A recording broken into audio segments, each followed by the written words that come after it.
Em 1918, um jovem cabo do exército alemão, ferido de orgulho e esperança, recebia a maior honraria militar de sua vida, a Cruz de Ferro de primeira classe. Uma medalha que ele jamais tiraria do peito, nem nos dias mais sombrios de sua tirania. Imagine que o homem que, décadas depois, lideraria um dos regimes mais cruéis da história da humanidade, foi condecorado em plena Primeira Guerra Mundial por um oficial que era judeu. Sim, o mesmo Adolf Hitler, símbolo do nazismo e responsável por políticas brutais e perversas, teve sua coragem reconhecida por um oficial judeu chamado Hugo Gutmann. Esse é um dos paradoxos mais impressionantes e pouco conhecido da história moderna. Hoje você vai conhecer a história de um oficial alemão bastante respeitado da Primeira Guerra Mundial, Hugo Gutmann, o judeu que enxergou Hitler como alguém digno de honra e mudou, sem saber, o destino do homem que 2 décadas mais tarde seria o mais odiado do século XX. No início da Primeira Guerra Mundial, em 1914, Adolf Hitler tinha 25 anos. Era austríaco, sem emprego fixo, frustrado com a vida e com o fracasso como artista em Viena. Quando a guerra foi declarada, ele não hesitou. Se alistou voluntariamente no exército da Baviera, uma das regiões da Alemanha. Hitler queria lutar. Ele queria um propósito. E, finalmente, sentiu que havia encontrado um. Durante o conflito, serviu no regimento da Reserva Bávara, número 16, como mensageiro. Esse trabalho consistia em correr pelas linhas de frente, sob fogo inimigo, carregando ordens dos oficiais superiores. Era perigoso, arriscado e exigia disciplina. Hitler se destacou pela lealdade. Era visto como sério, reservado e obcecado pela hierarquia. Mas também era isolado. Poucos soldados gostavam dele. Apesar de não subir de patente, Hitler recebeu elogios por sua conduta. E foi nesse cenário que, em 1918, alguém viu valor suficiente para indicar seu nome para uma das maiores honrarias do exército alemão.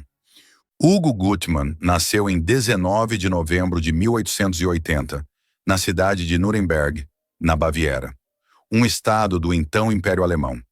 Ele era judeu, mas, acima de tudo, se via como um patriota alemão.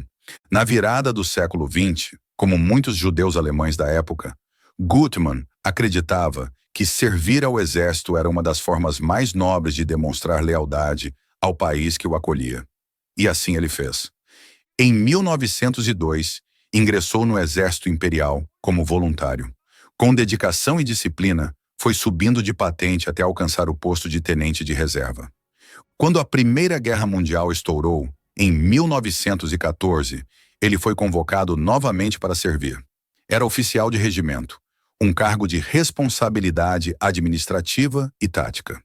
Sua principal função era gerenciar recomendações, condecorações e registros de combatentes, inclusive o comportamento nas trincheiras e a conduta sob fogo inimigo. No Regimento de Reserva da Baviera, número 16, o mesmo onde Hitler servia, Gutmann era respeitado pelos superiores e subordinados. Era visto como um homem metódico, calmo, muito organizado e com senso de justiça. Não se deixava levar por favoritismos ou preconceitos. Gutmann analisava cada recomendação com critério. Ele não era ingênuo. Sabia que, às vezes, soldados exageravam suas ações ou pressionavam por medalhas. Mas ele também sabia reconhecer a bravura genuína. E foi isso que ele enxergou em Adolf Hitler. Hitler, na época, era apenas um Gefreiter, o equivalente a cabo, uma patente baixa. Mas Gutmann notou que Hitler era determinado, cumpria ordens com exatidão e, apesar de seu jeito introspectivo, demonstrava uma lealdade inabalável à hierarquia. Como mensageiro de batalhão, Hitler muitas vezes cruzava zonas de bombardeio, metralhadoras e gás venenoso para entregar ordens entre postos avançados.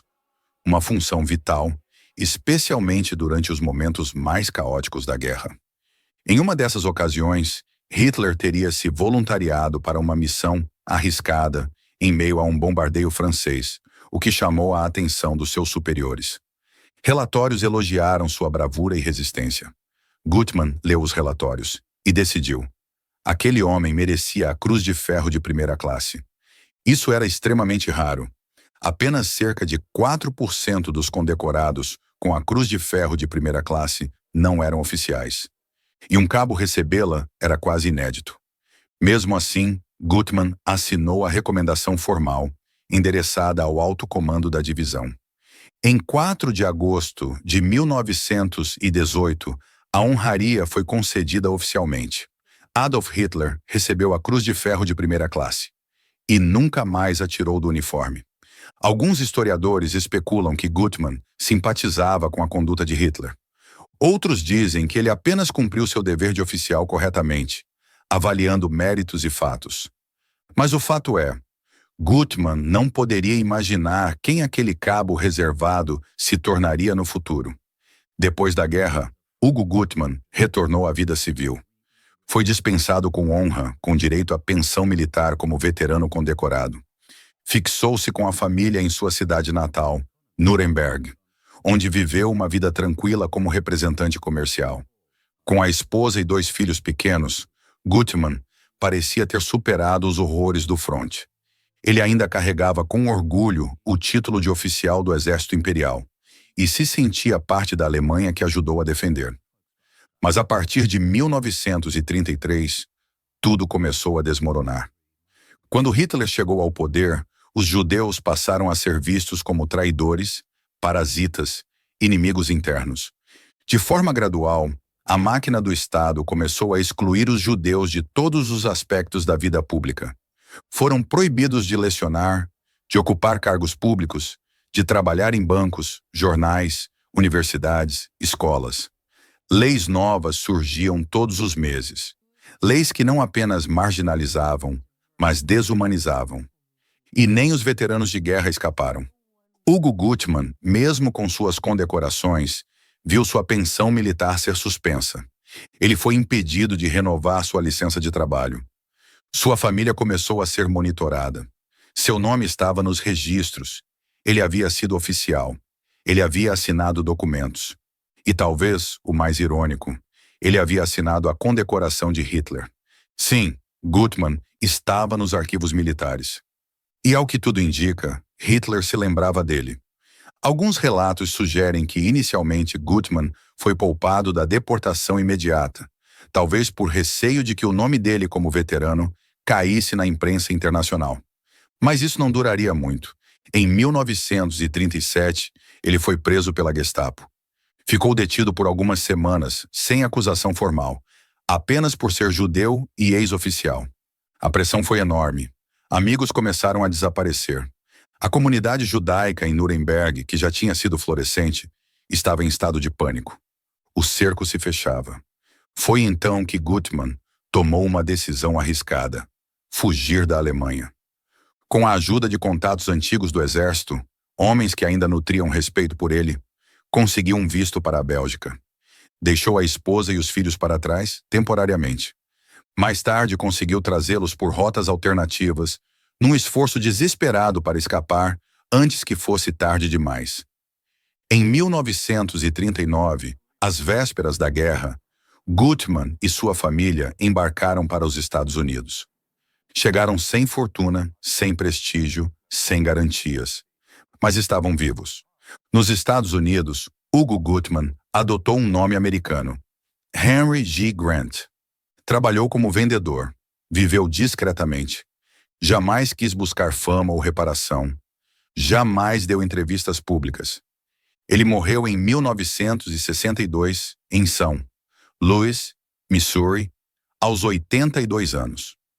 Longe da Alemanha que havia defendido com honra, e ainda mais distante do pesadelo que ajudou a alimentar sem saber. Durante todo o Terceiro Reich, Hitler nunca devolveu ou escondeu a cruz de ferro que recebeu de Gutmann, mesmo quando sua propaganda clamava por pureza racial. Mesmo quando milhões de judeus eram perseguidos, deportados e assassinados. Mesmo quando oficiais judeus do passado foram apagados dos registros, Hugo Gutmann nunca foi apagado. A ficha militar de Hitler com a assinatura de Gutmann permanece arquivada até hoje. Hitler sabia quem era ele e nunca teve coragem de enfrentar essa verdade. A história está cheia de ironias.